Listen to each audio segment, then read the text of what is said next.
everybody, and welcome to For the Fans for this week, where we are covering the last two episodes, the veto episode and the eviction episode of Big Brother 26. You know, Julie kept on saying this was an historic week. Kiley, was this a historic week? It was a fun week. Like, this is honestly the most excited I have been to watch two edited episodes of the show in years and years. Is that not necessarily because of the gameplay, but because of sort of the craziness of Tucker, his journey to just have fun with it? Yeah, I mean, it was just fun. It wasn't, so much of the show has gotten to where you have to vote with the house. You can't just, like openly despise somebody like Tucker did this week. You can't do crazy game moves. Was it smart? Not necessarily, but it was super, super entertaining. And that is what I miss, and I think that's like part of the problem that Survivor had kind of had up until this last season, where they've gotten so good at recruiting people that know the game. There's less recruits and more people that, more super fans that play. And so you want people like Tucker to just get in there and be like, the game was getting kind of boring and I just wanted to do something fun. Like, I'm tired of seeing Kenny and Angela and the target, whoever that is, on the block for the week. Let's do something different. I find it interesting that, your point is you want people that don't necessarily know the game, but are willing to do something crazy and different. And in truth, that's what we've had with Angela too, right? Yeah, and I'm a fan of both. So you want irrational gameplay with good characters. Yeah, exactly. I want to be entertained when I'm watching a television show. And I think that I've stayed consistent with that statement through Big Brother, through Survivor. Like, sure, if they can also bring some good strategic gameplay, that is great. But more than anything, when I sit down and I'm giving you, in the case of Big Brother, 3 hours of my week, I want to be entertained. I don't want it to be just this cut and dry generic BS every single episode, every single season for years and years and years. Like, what makes Big Brother especially exciting and entertaining is whenever you have these personalities that just don't always gel together. And what I think is fun and unique with this season is these are people that are just not liking each other game-wise. They're hugging it out. They're, still joking with each other and everything. They don't hate each other as people. They just don't like each other as game players. And I love that. That's really hard to differentiate between how do you not like somebody for game versus not like somebody because of who they are as a human. Like, that's tough. Yeah. Well, and I mean, they may not all necessarily love each other. Like, I'm sure Tucker and Quinn probably aren't the biggest fans of each other in general, but I don't think either one of them would be like, okay, if I saw this dude on the street, I'd, shoot him the middle finger because I can't stand him. I don't think anybody is on that level of just pure hatred for each other. Yeah, let's get into it because we do have a lot to cover with the veto episode, which was a little crazy. We saw the aftermath of the veto episode, another really fun AI comp, AI arena competition, and then a vote out, which, kind of meant nothing. But, let's see what happens. So let's really get right into it. And we're going to start today with our veto shenanigans. So on the block, we had Kenny, we had Tucker, and we had Angela. There was a power of veto played. Surprise, surprise. Tucker wins this power of veto in another landslide. Really does well, as usual. Runner-up was Mackenzie, not a surprise. But it was a really fun little veto competition where they were playing Operation, but in real life, which was a lot of fun. We get to the veto meeting, and we see something that we haven't seen in a very long time. Holy Marcellus. Tucker does not use the veto on himself. He uses the veto on Angela. What were you thinking, Kiley? So, I mean, going into it, everybody knew that the night before Tucker had come up with the plan where he just wanted the powers exposed. And originally he was very, very good with the plan of it being Mackenzie. But then once he got the idea of Quinn in his head, he was like, this makes the most sense. And he's not necessarily wrong, except that we know Quinn is working with Cedric. So with a different HOH, maybe it would have been a great plan. But in the big scheme of things, Cedric was like, this doesn't make the most sense for me because I don't need to blow up Quinn's game. Like, Quinn's good with me. I'm fine too with Quinn. Except that Quinn has not told Cedric. Yeah, so I mean, it definitely put a little on the relationship there, which is great. And you're like, okay, like Tucker is here. He's doing things. He's making moves. He's trying to make moves. And you can always appreciate that. But then whenever Cedric, like, verbatim, sorry, Tucker, they will roll the tapes back when you do eventually get evicted. He did point blank tell you to not use the veto on somebody else, use it on yourself. But Tucker was like, no, F that. I want to do it what we said. We can figure it out. And so he makes that decision, and I loved it. And I love that for the second week in a row, Angela is blindsided. Like, she has no idea what is going on. She had no idea what was going on with the vote with Lisa. She thought she was getting evicted. And then she has no idea that Tucker is going to save her off of the block. Well, and that makes it even more enjoyable. Well, hold on. This was not just the blind side on Angela. This was a blind side, it's seemingly on absolutely everybody, because if the HOH didn't know what was happening, Tucker, I think, was the only one who actually knew what was going on. Yeah. And the truth is, that is what made it fun, because it is so rare to have a real shocking moment, not a shocking moment for the audience, but a shocking moment for the people in the house. And that's a lot of fun. So, like, I agree with you. He's been a lot of fun, but is he a good game player, Kiley? No, he's not good. I love him. I don't think I have like rooted so hard in a competition for someone before as I did tonight. I absolutely did not want him to get evicted tonight, and he crucially needed that win. And so very, very excited. He has an absolute uphill climb from here, and who knows, like, if he doesn't win any competitions this week, it may have just delayed the inevitable a week, but I don't care. I want one more week and then one more week. Like, he is somebody, he's captivating. He's out there, like, in the veto competition, he's talking in an Australian accent and he's having fun. Like, he is enjoying his time in the house, and I'm enjoying watching him. It's refreshing. There is this lightheartedness in this house, particularly from Quinn, particularly from Tucker. It is very strange. It doesn't feel serious. Mm-hmm. That is kind of nice, because look, it was a summer show. I guess it still is a summer show. Yeah. More fallish show. Look, I agree with you. Tucker, I think Tucker has the potential to be a really good second-time player, when he actually understands how the game is played and what needs to be done or not needs and doesn't need to be done. Because I don't think he has an inability to actually form strong, deep relationships. Everybody likes him.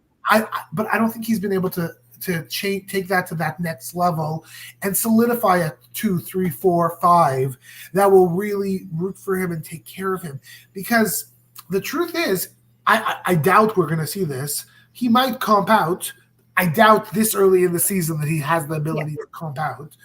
It's almost an impossibility, but it's a possibility. Assuming that we're not getting rid of the AI arena in the special episode on Tuesday, then he has 3 chances to save himself this week. He has the HOH, the veto, and the AI arena. I find it extremely hard at this point in time to imagine that he can't win one of the 3.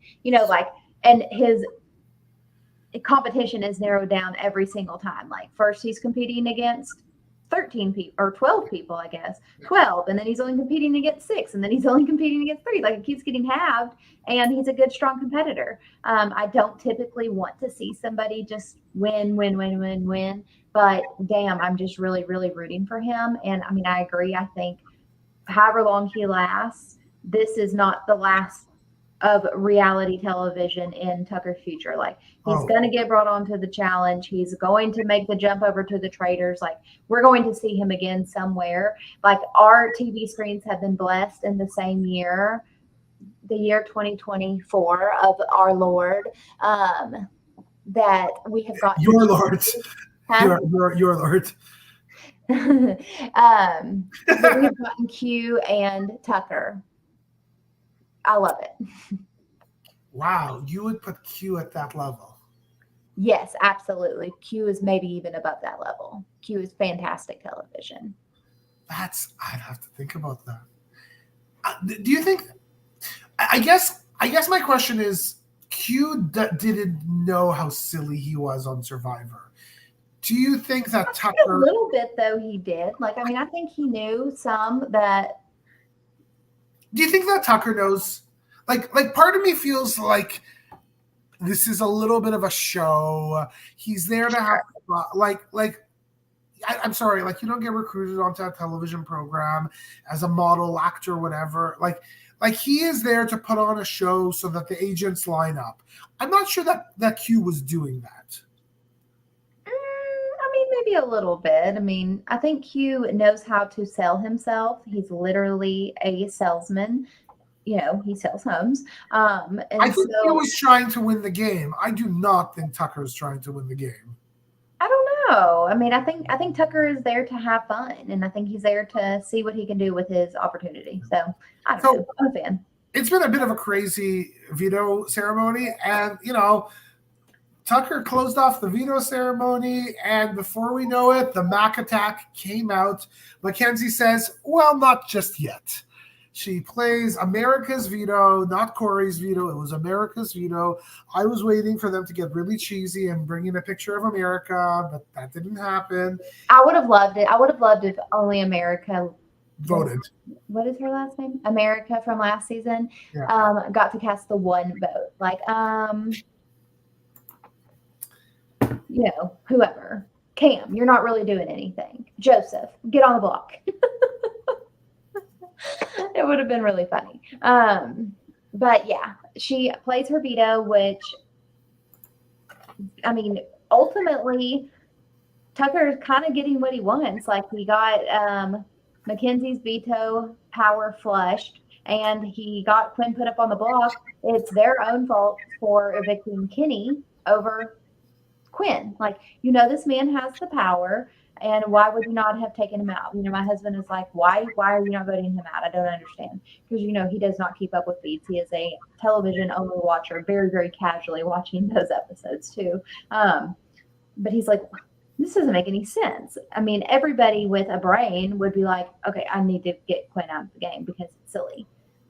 Even if his target is Tucker, and he obviously said it explicitly, but if Tucker wins, somebody else has to go home, and you don't have Kenny there anymore. Sure, you got Angela. She's probably going to go up on the block again too, but somebody else has to go up there. And in the event that Angela wins and Tucker win, then somebody else is going home. So, yeah, 100%. Is there a world where America shouldn't have used that extra power of veto, even though she was brought up? Is there a world? Mackenzie and not America, yes. Yes, Mackenzie. Like, is that a possibility? Because the truth is, part of me wonders if Kenny was going home anyways. Like, it was just... He was, and I mean, I think that she was fine no matter what. Because if Kenny was up there against Mackenzie, he was going to go home. If Tucker was there against Mackenzie, he was going to go home. It did not matter who was there, but she was under the impression that Tucker was going to take himself off of the block. She was going to be Tucker's replacement. And then she would either be sitting against Angela or against Kenny. And so, or, obviously coming off the block if she won the AI arena. So ultimately, yeah, she did not need to play it. She would have been fine. But whenever something unexpected happens, she freaked out a little bit. And you can't necessarily blame her. I mean, you only have 2 more chances to use it. Why not? I don't know if I was in her shoes, I wouldn't have used that veto.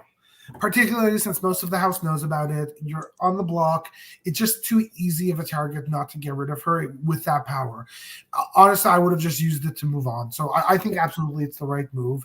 And, one of the things about the Mac attack was not only did Mackenzie using that power create a bit of a kerfuffle, Cedric putting up Mackenzie instead of Quinn created what seemed from the online world a big kerfuffle there. But from what we saw tonight, it seemed really like they were nice to each other. Where is the fight? Where is the real fight? Yeah, I mean, I think it was maybe a little more intense than what they showed us, but I think Cedric did a very, very good job. Like, this is a 21-year-old young man. I don't want to call him a kid because that's disrespectful, but he is a 21-year-old young man, and 21 is a kid. he's very young, a very young man. And he handled himself so well, because as a 38-year-old grown woman with a child, I would have popped off back at Tucker if he would have been talking to me like that. And so Cedric handled himself very, very well. And he definitely came out of this situation looking very good. I don't know if I would have popped off. I would have gone silent because I probably wouldn't know how to attack. I would have been like, please don't hurt me, Daddy. Please, I love you. I'll do whatever you want. Okay, Quinn, go. I made a boo-boo. But yeah, look, it was a lot of fun. It was nice to see a big conflict. I think it was really smart that Cedric brought everybody together. He was able to expose the fact that he knew about Quinn. He was able to put it on the table that for everybody to know about Quinn's stuff.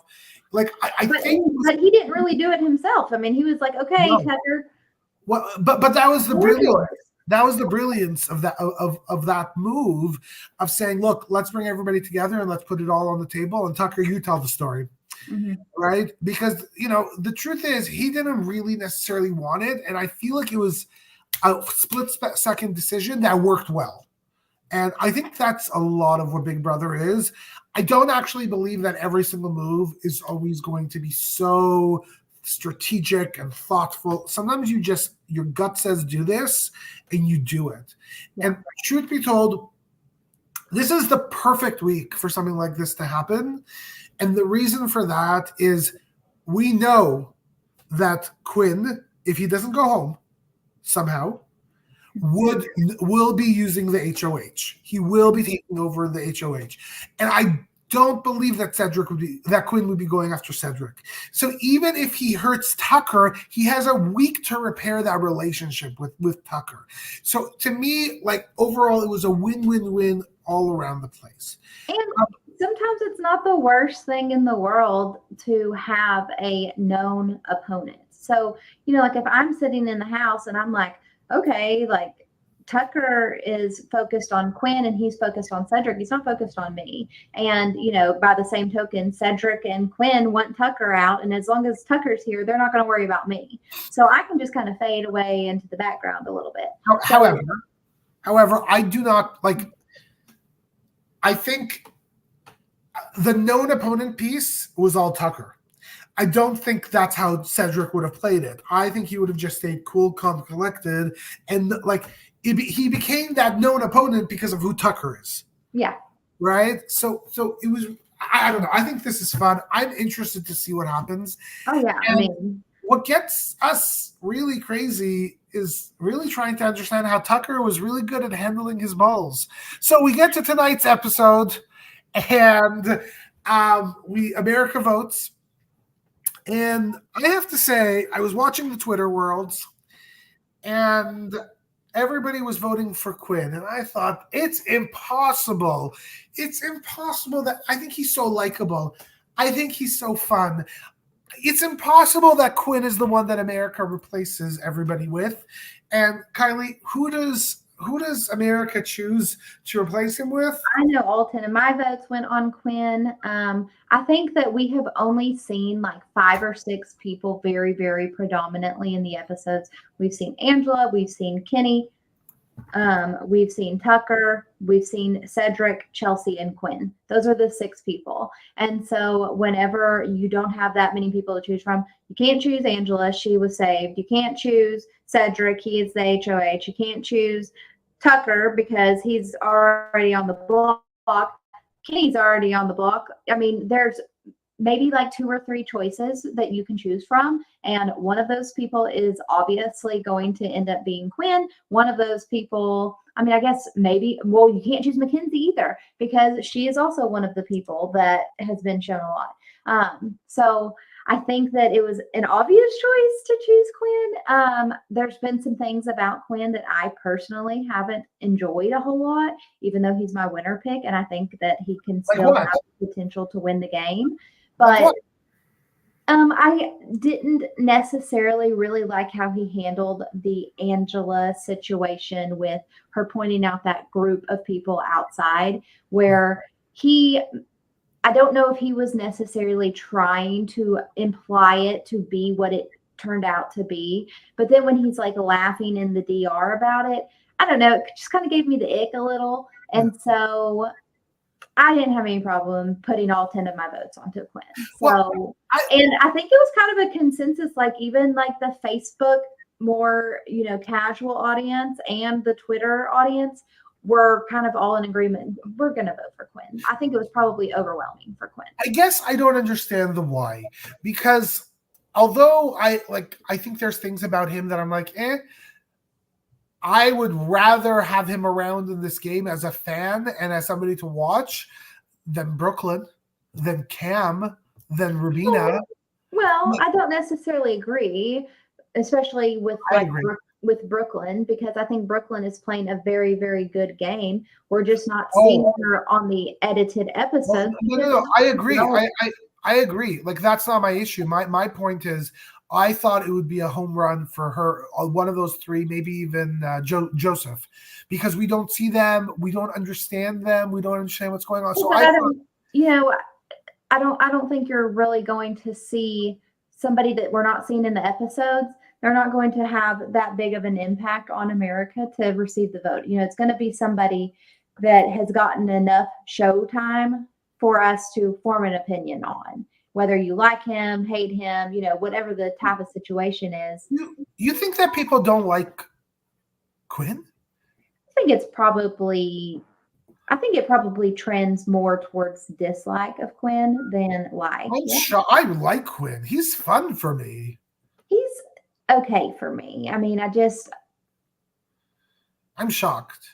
I want people that are there to play hard. Like, obviously tonight I wanted Quinn to stay over Kenny. I have no use for Kenny because Kenny did not want to be there. So I would rather Quinn have been able to stay. I would rather Lisa have been able to stay over Kenny. Like, I don't want someone that doesn't want to be there to play the game.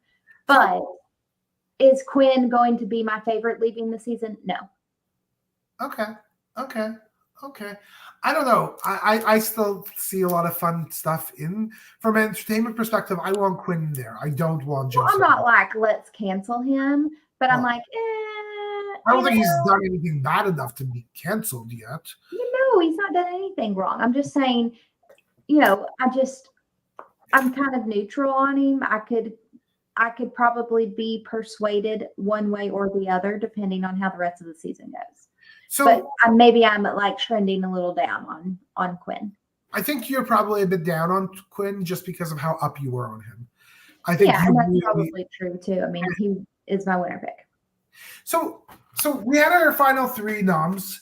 We had our Tucker, didn't take himself off the block. We had our Kenny, wants to get the hell out of there. We had Quinn, he says, I'm not scared.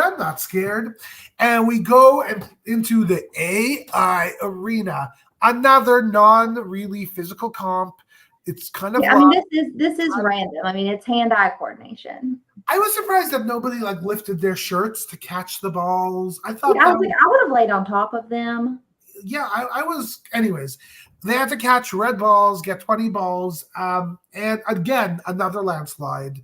Tucker does it again. Demolishes it. I mean, have you ever done one of these little wind pipe things before, with the money? I've gotten to do one before for money, where they have the money flying around. It's hard. It is really, really hard to grab stuff because it is, you're like, I'm just gonna stick my hands out here, and it's hard even not focusing on something in particular. Yeah. So Tucker it was actually really impressive. And it was relatively quick. Unless it was edited. Dominating it. But he is really a dominant player, and I don't watch the challenge, but he's going to be great on the challenge next year. It's going to be lovely. So Tucker wins, obviously leaves the block, and we got Quinn and Kenny He has no choice this time. He's got to get off the block. You have to get off the block. He finally has to go there. And by a vote of 10-1, not a lot of campaigning. The only campaigning I saw was Kenny whispering into people's ears, "I love you. Vote me the hell out of here." I'm pretty sure he was campaigning. Please do not send him home. Please send me home. He didn't seem to actually be competing in the balls challenge. He just was laissez-faire. Let these kids play. I got kids. I got real kids that would benefit from me. These kids will not benefit from me. Yeah, I mean, Kenny seems like a very nice man, but and me and my husband talked about it. My husband's like, I sympathize with him a little bit because I could see where you think, oh, this is going to be so much fun, and then you get there and you miss your family. I was like, I don't completely understand because I know I could not leave my family for upwards of 90 to 100 days. Like, there's no possible way that I could leave my family for 3 months. And so I don't even need to waste anybody's time interviewing me, applying, whatever, because I can't do that. I have no doubt. Oh, hold on. But that's not to get personal. You're in a little bit of a different situation. Sure. You are a caregiver as well, right? So it's a little bit of a different situation. But, I thought it was really interesting that he said 5 years ago, so I guess when the kids were very little or before he had the kids with his wife, he felt like he could have. And you know what? I respect that a lot because we've all done things in life when we're like, yeah, we're going to go have the most fun. We're going to go crazy. It's going to be the best. We're going to have all these memories. And then we get there, we're like, yeah, this was not what I expected. And the truth is, did he quit? He didn't walk out. Right. He asked to be voted out. I don't consider that a quit. Right, but my problem is that he asked to be voted out week 3 whenever he was on the block against somebody that really wanted to be there week 1. And so, like going back to Survivor, we see that a couple seasons ago with, Hannah and Sean, where they both basically quit. But like with Hannah, she was the very first one. So she was like, I want to leave. I am leaving. So please write my name down, because if you write someone else's name down, I'm still going to leave the game. But it doesn't. So I can at least respect it from that point of like, hey, this is something I thought I could do and that I would love and have a good time with. And I can understand production being pissed. Like, okay, we have wasted one of our, 18 or 16 spots on this person. But, you don't ever know until you get out there. But No, I wish he would have done a week 1. Well, but I don't think he would have ever walked out that house. I wish he would have asked them to vote him out week 1. I don't know. I don't know if I would be in that situation, if I would, even if I really wanted to get the heck out of there, that I would leave on my own accord. Like, I think I would just like suck it up, Buttercup, until it's my time, not maybe work hard, not try hard, and then end up in the final. Well, I mean, I think that is what he did. I mean, he was like, I can't not try in the competitions. We saw him try in the veto. We saw him try in the HOH competitions. He never quit, but he also just wasn't ever fully in it. And, it's also not fair for the people in the house that are trying to form bonds and form relationships. Like, Kenny's just kind of in the way where, you can't build anything with this man that, as the episode yesterday showed us, thumbs up, thumbs down, thumbs up, thumbs down. You can't build anything with this man because he wants to leave every other minute. So, well, what a crazy week this has been. It's been a lot of fun, a lot of craziness. We're going to be back here on Monday with our 5 p.m.ers, 8 p.m. Eastern time, where they're going to give you a recap of what happened in our Sunday episode. But until that time, my name is Sheldon for Kiley from very outside the Big Brother house. Have a very good night.